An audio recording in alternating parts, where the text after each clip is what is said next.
Joined us this morning at 9:10 Eastern. He had an opportunity to talk with SEC Commissioner Greg Sankey, who has a lot on his plate and a lot to figure out here. We'll hear from Sankey in just one moment. But just to recap what Paul said and then add a little more, because there was a big outbreak, literally and figuratively, in the SEC yesterday with regard to COVID news. Alabama, LSU, Baton Rouge this weekend in jeopardy. LSU may not have enough scholarship players. They've had an outbreak. Coach O's talking about moving players around the roster to make sure the quarterback position has depth if this game goes off. Good luck having that old high school quarterback run back out there with Alabama's defense rushing at him in an emergency situation. Texas A&M, along with Alabama, is also in the top 5. A&M's only lost to Alabama. They have paused activities. They're scheduled to play Tennessee, but they have one player and one student staffer that tested positive. You heard Paul say Auburn and Mississippi State. That's been moved to December 12th. That's the 1 week the SEC has allotted that's baked in for makeup games. And Arkansas' Sam Pittman, who's 58 years old, first-year head coach, done a great job in Fayetteville. Yes, he has. He had a test come back positive. Defensive coordinator Barry Odom will take over on an interim basis. You might remember Odom was Missouri's head coach, so he has some experience in the SEC. So that's all yesterday. That is all happening yesterday. The commissioner yesterday went on Paul's show. Again, Paul will join us at 9:10 a.m. Eastern and said, listen, the fact that we thought we were going to sail through this, that's ridiculous. We wanted to play the season as scheduled, but the reality is the circumstances around the virus always presented a challenge and the potential for disruption. We just have to manage through that, and we'll work with our universities, our athletics programs to do so. We don't have an infinite amount of time, and that's where the pressure over these last 4 or 5 weeks starts to mount.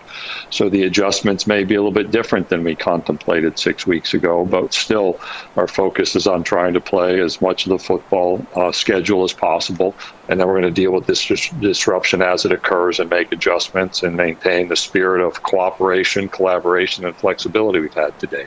It's time for Straight Talk, brought to you by Straight Talk Wireless. There was a lot of corporate mumbo jumbo there. You totally get it. Collaboration. Let's get together. Let's do what we can. I get all that.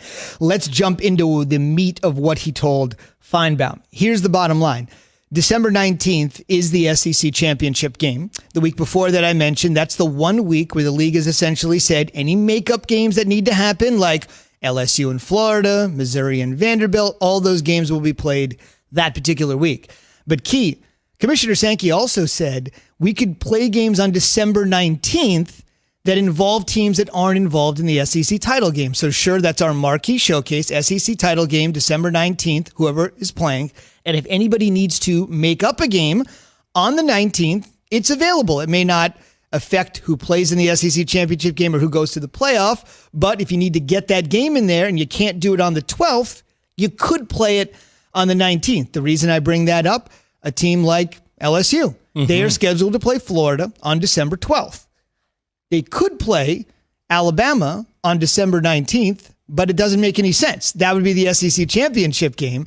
That's a divisional game that's scheduled to be played. It might not be important for LSU because they're pretty much out of it, but that game could be important for Alabama. Problem is they're running out of places to play it. Well, why would it be important for Alabama? Well, because Alabama could get to the SEC championship game and not play a full schedule, right? Yeah, so we know Alabama's one of the top teams in the college football playoff. The college football in the SEC, right? If you're Texas A&M and you play one less game than Alabama and your loss has been to Alabama and Alabama advances to the championship game by playing one less game, a game they potentially could have lost, totally understand. Yes. They would still have the head-to-head point favorite. But not only that, they were never. LSU could roll out every single guy from last year and the year before and the year. They're not beating this Alabama team. I understand the spread is over 20 points. Yeah, they're not beating them. They're going to blow the doors off them. I'm just saying that if you are in a neck-and-neck chase with Alabama like Texas A&M is. But Alabama already beat them head-to-head, right, Zoo? Correct. They have the head-to-head. But if they were to play a full SEC schedule and Alabama were to not play a full SEC schedule and they would get the nod over Texas A&M. But I beat you head-to-head.